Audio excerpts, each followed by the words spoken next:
Welcome friends, स्वागत है आपका हमारे इस YouTube चैनल सेल्फ विजिलेंस पे। मेरा नाम संदीप शर्मा और ये आज के इस वीडियो में हम लोग WBCS 2019 का पार्ट 6 करने वाले हैं।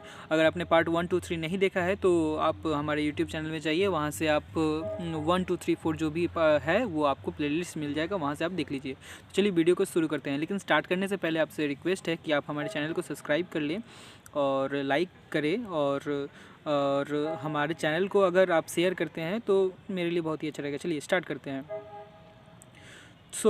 पहला क्वेश्चन है आज का, at the stroke of midnight when the world sleeps India will awake to life and freedom was said by. ये किसके द्वारा कहा गया था? तो ये कहा गया था हमारा जवाहरलाल नेहरू के द्वारा। चलिए नेक्स्ट क्वेश्चन क्या है, the Indian national Congress represented the views of microscopic minority in India, the contention was maintain by. मतलब जो माइनॉरिटी ऑफ इंडिया उसका जो ये व्यूज़ को रिप्रेजेंट करते थे वो किसके द्वारा किया जाता था? तो ये किया जाता था आपका लॉर्ड डफरिन। चलिए आगे बढ़ते हैं। Who conceived the idea of Pakistan? Idea of Pakistan, Pakistan का आइडिया किसने दिया था, मतलब अलग ऑटोनोमस स्टेट करने का? तो ये किए थे चौधरी रहमत अली ने किए थे। चलिए पाकिस्तान के बारे में मैंने बहुत सारा फैक्ट्स लिख के रखा है, वो क्या क्या है चलिए देख लेते हैं। तो पहला है कैपिटल इस्लामाबाद पाकिस्तान का, करेंसी पाकिस्तानी रूपी, PM है इमरान खान, वहाँ का प्रेसिडेंट है अरीफ अलवी। ये सारे पॉइंट्स आपको याद होने चाहिए। चलिए और भी देख लीजिए, यहाँ का लार्जेस्ट सिटी क्या है? कराची। और यहाँ का जो यहाँ पे जो सिखिज़्म जो रिलीजन है उसका जो फाउंडर है गुरु नानक देव जी, उनका जन्म कहाँ हुआ पे हुआ था? नानका साहिब, जो कि पाकिस्तान का एक जगह है, वहाँ पे उनका जन्म हुआ था। Attempt search Delhi Lahore bus service अमन की आशा। ये कुछ अटेम्प्ट्स लिए गए हैं दोनों स्टेट्स के बीच में, दोनों कंट्रीज़ के बीच में रिलेशन जो है अच्छा रख सके, जिसके कारण से ये सारे अटेम्प्ट्स किए गए हैं, लेकिन ऐसा देखने को मिलता नहीं है। चलिए ये क्या है? Red Cliff line. Red Cliff line जो कि है border between the India and Pakistan. ये आपको याद रखना है कि रेड क्लिफ लाइन किसके बीच में है? तो इंडिया और पाकिस्तान। कई बार इस तरह का क्वेश्चन पूछा जाता है। चलिए, the Changa Manga forest in Pakistan was world's largest man made forest. ये आपको याद रखना है कि वर्ल्ड्स का लार्जेस्ट मैन मेड फॉरेस्ट कहाँ पे है? तो पाकिस्तान में है। और एक है थार प्रकार डिज़र्ट इन पाकिस्तान। ये थार प्रकार डिज़र्ट है जो कि ओनली फर्टाइल डिज़र्ट है in the world located.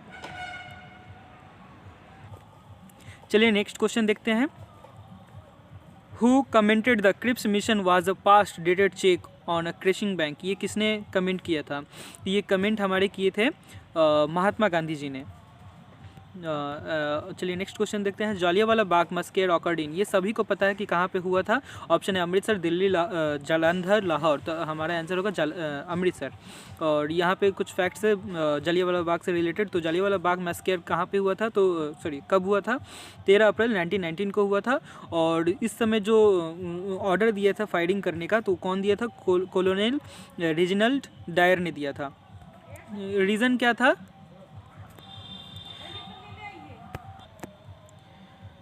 Reason क्या था इस गैदरिंग का जालियांवाला बाग में?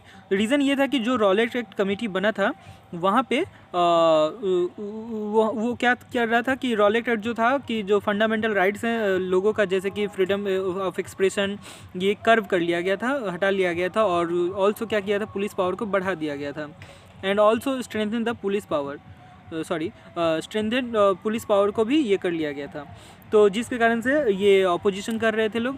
सो इसके अगेंस्ट में हमारे इंडिया की तरफ से रविंद्रनाथ टैगोर जी ने जो उनको उपाधि मिला था नाइटहुड का, वो उनको जो मिला था 1915 में, वो रिनाउंस कर दिए।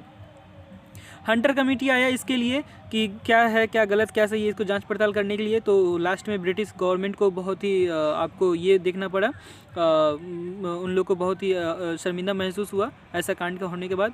और ये हंटर कमेटी किसने लाया था? लॉर्ड हंटर ने। चलिए नेक्स्ट क्वेश्चन की तरफ बढ़ते हैं। Who among the following annulled the partition of Bengal. मैंने पार्टीशन ऑफ बंगाल को किसने एनोल्ड किया था, किसने इनवैलिड घोषित किया था? तो ये किया था हमारा लॉर्ड हार्डिंग ने किया था। Partition of Bengal come into force on October 16, 1905 को हुआ था। हमारा बंगाल का जो पार्टीशन हुआ था 1905 में अक्टूबर 16 को हुआ था। और इसमें viceroy at the time of Bengal partition and during the swadeshi movement, जो स्वदेशी मूवमेंट है हमारे just after the Bengal partition के बाद ही हुआ था, तो उस समय जो वाइसरॉय थे हमारे इंडिया का कौन थे, लॉर्ड कर्जन थे। और the capital of British Indian empire was shifted from Calcutta to Delhi because Calcutta was hotbed of revolutionary. मैंने ये जो कलकत्ता से जो कैपिटल था इन ब्रिटिश इंडिया का, तो वो दिल्ली क्यों शिफ्ट किया गया था, क्योंकि कलकत्ता में बंगाल में बहुत ही रिवोल्यूशनरीज होने लगे थे अगेंस्ट ब्रिटिश गवर्नमेंट के कारण, इस कारण से वो अपना कैपिटल चेंज कर लिए, दिल्ली में रख दिए। और कैपिटल कलकत्ता कब दिल्ली शिफ्ट हुआ, तो 1911 में हुआ था। Swadeshi movement was for the partition of Bengal, ये बंगाल पार्टीशन के कारण ही स्वदेशी मूवमेंट हुआ था। चलिए नेक्स्ट क्वेश्चन है, बंगाल बिटवीन हुम कर्नाटिक वार्स वर फॉट, किसके किसके बीच में कर्नाटिक वार लड़ाई हुआ था, तो ये सभी को मालूम है, French East India Company and English East India Company. So ये हमारा आंसर होगा। चलिए नेक्स्ट क्वेश्चन की तरफ बढ़ते हैं। The first mass movement started by Mahatma Gandhi, ये किसके द्वारा ये फर्स्ट मास मूवमेंट हुआ था, तो ये हुआ था हमारा नॉन कोऑपरेशन मूवमेंट हुआ था सबसे, गांधी जी का पहला। और यहाँ पे आप देख सकते हैं मैंने सभी को डिटेल में डील किया हुआ है अभी। अभी मैंने सबके बारे में बताऊंगा, और ये सभी गांधी जी के द्वारा ही हुआ है, स्टार्टेड इनिशिएट हुआ है। तो नॉन कोऑपरेशन मूवमेंट के बारे में देखते हैं। तो non cooperation movement was launched on 5 September 1920 by Mahatma Gandhi. कब हुआ है, 5 सितंबर 1920 को हुआ था नॉन कोऑपरेशन मूवमेंट। और ये इसका एम क्या था कि सेल्फ गवर्नेंस करना और फुल इंडिपेंडेंस माने पूर्ण स्वराज पाना। क्विट इंडिया मूवमेंट के बारे में देखते हैं। तो इसको जाना जाता है अगस्त मूवमेंट के नाम से भी, क्योंकि अगस्त में हुआ था और ये बॉम्बे सेशन में लॉन्च किया गया था इस मूवमेंट का ऑल इंडिया कांग्रेस कमेटी के द्वारा बाय महात्मा गांधी। कब हुआ था, ये इंपॉर्टेंट डेट है इसका 9 अगस्त 1942। इसका डेट भी कई बार पूछा जाता है, तो आपको डेट याद रखना है। 1942 में 9 अगस्त को हुआ था, सॉरी 8 अगस्त होगा यहाँ पे, लेकिन स्टार्टेड हुआ था 9 अगस्त को जो मूवमेंट था। During world war II demanding on end to British rule in India, तो उस समय क्या हुआ था, मतलब ये जब हुआ था क्विट इंडिया मूवमेंट, तो उस समय क्या चल रहा था, वर्ल्ड वार II चल रहा था और डिमांड किया जा रहा था कि ब्रिटिश रूल इंडिया में एंड किया जाए, ख़त्म किया जाए। नेक्स्ट है पॉइंट हमारे इंडिगो मूवमेंट जो ऑप्शन में था। तो इंडिगो मूवमेंट क्या था, ये एक पीजेंट मूवमेंट था जो कि चंगचा विलेज में हुआ था, जो कि नदिया का एक डिस्ट्रिक्ट है और बंगाल में है। तो ये कब हुआ था, 1859 में हुआ था। इंडिगो मूवमेंट से हर साल क्वेश्चन पूछा जाता है। इसमें जो आपका इंडिगो रिवॉल्ट किस लिए हुआ था, नील की खेती के लिए, या और भी इसमें जो नील दर्पण है वो किसने लिखा था, तो ये किस लिए है, ये सारे चीज़ क्वेश्चन पूछे जाते हैं। तो ये बहुत ही इंपॉर्टेंट टॉपिक है WBC एग्जाम्स के लिए। चलिए नेक्स्ट पॉइंट क्या है, सॉल्ट मूवमेंट। ये भी गांधी जी के द्वारा हुआ था और इसको हम लोग बोलते हैं सॉल्ट सत्याग्रह या डांडी मार्च या डांडी सत्याग्रह। ठीक है, ये क्या है ना, नॉन वायलेंट सिविल डिसओबीडियंस था इन कॉलोनियल इंडिया में, लीड बाय महात्मा गांधी। ये कहाँ पे हुआ था, लोकेशन साबरमती। डेट कब हुआ था, 12 मार्च 1930 को, और से लेकर 6 अप्रैल 1930 तक चला था। Surya Sen was associated with which event during the Indian freedom struggle. तो मतलब जो सूर्य सेन है इसमें से किस इवेंट से वो जुड़े हैं, तो ये जुड़े हैं चित्तागोंग और मौरी रेड। तो इसके बारे में देख लेते होता क्या है ये। तो चित्तागोंग और मौरी रेड, मतलब रेड मतलब छापा डालना, और मौरी मतलब जो हथियार घर होता है, अस्त्र घर होता है वो। तो also known as the Chittagong uprising was an attempt किया गया था 18 अप्रैल 1930 को हुआ था, to raid the armoury of police and auxiliary forces, जो सहायक फोर्सेस थी, from the Chittagong armoury in the Bengal presidency of British India. मतलब ब्रिटिश इंडिया में जो बंगाल प्रेसिडेंसी, वहाँ पे इन्होंने लोग ने रेड मारा था। By armed Indian independence fighters, किसके द्वारा, by armed Indians independence fighters, जो मतलब आज़ाद थे आर्म इंडियंस के द्वारा ये किया गया था। किसके द्वारा लीड किया गया था, सूर्य सेन के द्वारा लीड किया गया था। नेक्स्ट वहाँ पे जो मैंने ये सब के बारे में डील किया है, जो ऑप्शन है जैसे कि Kakori conspiracy, civil disobedience, home rule movement, इन सब के बारे में। तो यहाँ पे अभी आपका काकोरी कॉन्स्पिरेंसी देखिए, काकोरी कॉन्स्पिरेंसी क्या था, ये एक काकोरी ट्रेन रॉबरी था। ये कहाँ पे था, लखनऊ के पास काकोरी स्टेशन है वहाँ पे हुआ था। कब हुआ था, 9 अगस्त 1925 को हुआ था। और ये रॉबरी जो था, लूटपाट जो था, ये किसके द्वारा ऑर्गेनाइज किया गया था, तो बाय हिंदुस्तान रिपब्लिकन एसोसिएशन के द्वारा।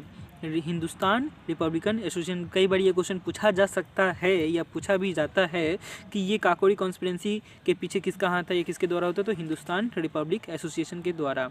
चलिए नेक्स्ट पॉइंट हमारा है सिविल डिसोबीडियंस मूवमेंट जो था वो क्या था। तो मतलब हम ऑप्शन में था तो उसके बारे में हम लोग को जानना जरूरी है। तो the salt satyagraha was a huge civil disobedience movement. मतलब जो सॉल्ट सत्याग्रह था वो सिविल डिसोबीडियंस मूवमेंट था, इनिशिएटेड बाय महात्मा गांधी। अभी हम लोग कुछ देर पहले पढ़े। सॉल्ट टैक्स क्या हुआ था इसके अंदर, salt tax impose by the British government. British government के द्वारा सॉल्ट टैक्स इम्पोज किया गया था इन इंडिया में, और स्टार्टेड एट चंपारण में हुआ था। कब अभी मैंने जस्ट बताया 12 मार्च 1930 को स्टार्ट हुआ था। चलिए इसके बाद जो पॉइंट था हमारा ऑप्शन में, होम रूल मूवमेंट कब से हुआ था, 1915 से लेकर 1916 तक चला था, under the leadership of the Annie Besant. Annie Besant के नाम से आपको याद आना चाहिए कि ये हमारा जो इंडियन नेशनल कांग्रेस था उसका प्रेसिडेंट, पहली फीमेल प्रेसिडेंट थी। ये इन्होंने एनी बेसेंट और Bal Gangadhar Tilak, the movement was initiated for the educated English speaking upper class Indian. किसके लिए था ये movement, English speaking upper class Indians.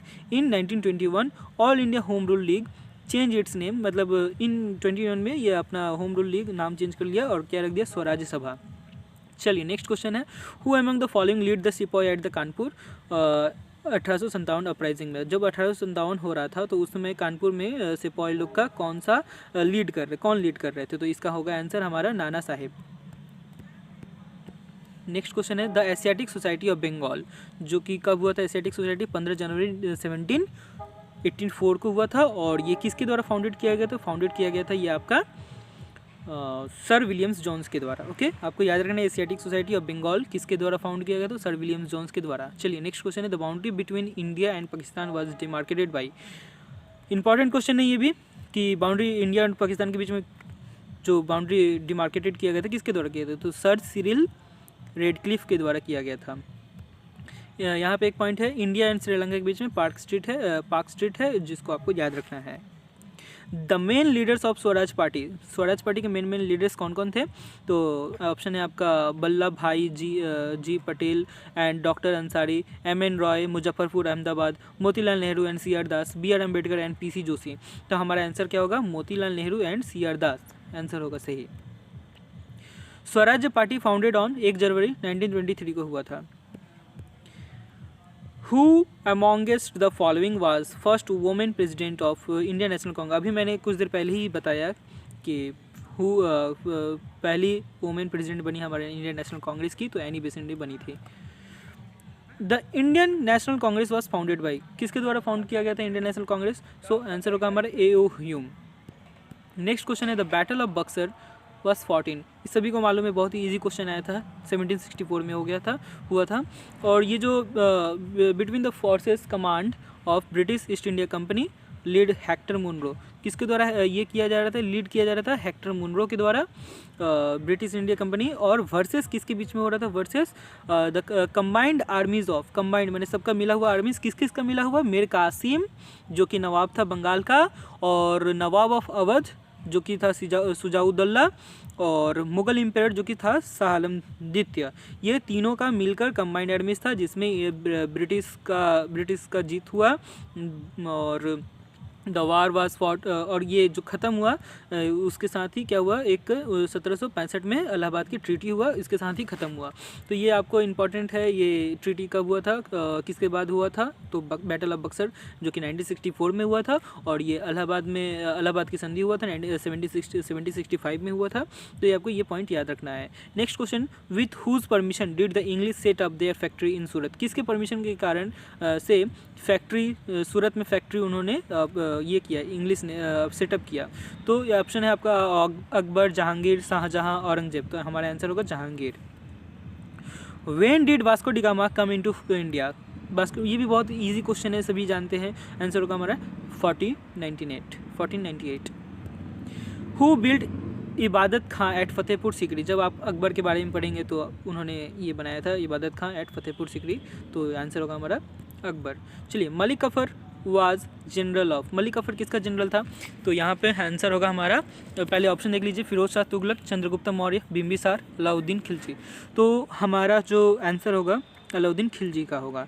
ठीक है, चलिए, ये दिल्ली सल्तनत का एक ये था, खिलजी डायनेस्टी था। खिलजी डायनेस्टी में ये मलिक कफर आता है, सॉरी अलाउद्दीन आता है, और अलाउद्दीन का जो ये इसका ये जनरल था। मैं आपको एक बार लिस्ट बता देता हूँ कि जो दिल्ली सल्तनत आया था उसमें कौन कौन थे। उसमें आपका सबसे पहले कौन सा डायनेस्टी आता है दिल्ली सल्तनत पे? तो सबसे पहले आता है स्लेव डायनेस्टी, फिर आता है आपका खिलजी डायनेस्टी, उसके बाद ही आता है, उसके बाद आता है आपका तुगलक डायनेस्टी, ये वाला जो आप देख रहे हैं तुगलक डायनेस्टी, फिरोज शाह तुगलक। उसके बाद आता है आपका तुगलक के बाद आपका आता है सैयद डायनेस्टी, तो उसके बाद आता है आपका Lodhi dynasty.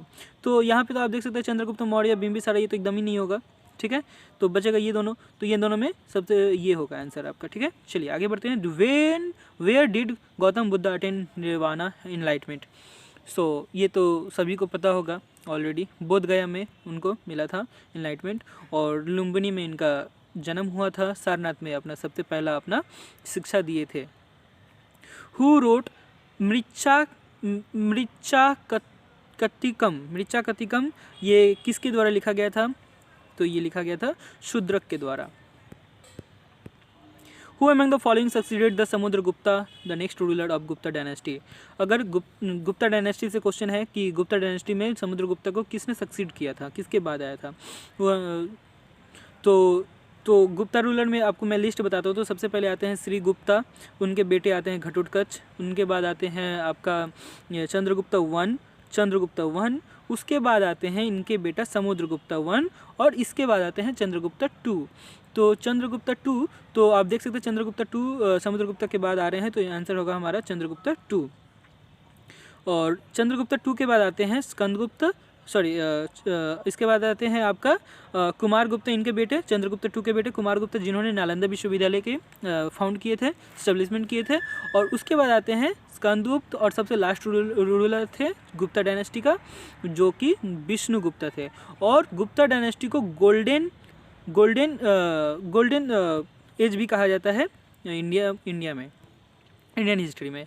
The inscription of Ashoka, next question, the inscription of Ashoka and Brahmani scripts were deciphered by? किसके द्वारा अशोका और ब्राह्मणी स्क्रिप्ट्स को डिसिफर्ड किया गया था? तो इसका आंसर होगा हमारा जेम्स प्रिंस। चलिए नेक्स्ट क्वेश्चन है, which among the following places have given the earliest evidence of agriculture in Indian subcontinent? मैंने सबसे पहले एविडेंस कहाँ मिलता है एग्रीकल्चर का हमारे इंडिया में? तो आंसर होगा हमारा मेहरगढ़। सो आई होप आपको ये था हमारा वीडियो, आई होप आपको पसंद आया होगा, और अगर आपको हेल्पफुल लगता है तो प्लीज़ हमारे चैनल को सब्सक्राइब करें और ज़रूर से ज़रूर शेयर करें, जिससे कि मेरा बेनिफिट होगा। और इसी तरह आने वाले वीडियो को अगर आप देखना चाहते हैं तो हमारे सब्सक्राइब करने के बाद जो बेल आइकन है उसको आप दबा सकते हैं। Thank you.